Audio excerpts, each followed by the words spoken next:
অনেক সময় নারীর যোগ্যতাই নারীর দুঃখের কারণ হয়ে দাঁড়ায়। কিভাবে জানেন?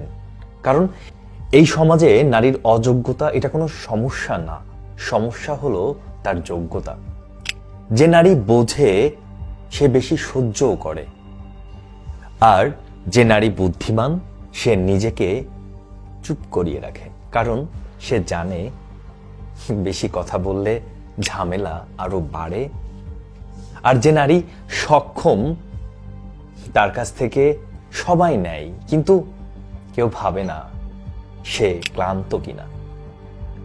আর যে নারী সব সামলাতে পারে তার কষ্টটা সবচেয়ে বেশি অবহেলিত হয়, কারণ সমাজ ধরে নেয় ও তো শক্ত, ও ঠিক সামলে নেবে।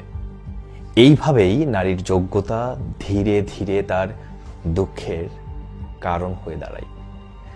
এই সমাজ নারীর শক্তিকে সম্মান করে না, শুধু ব্যবহার করতে জানে।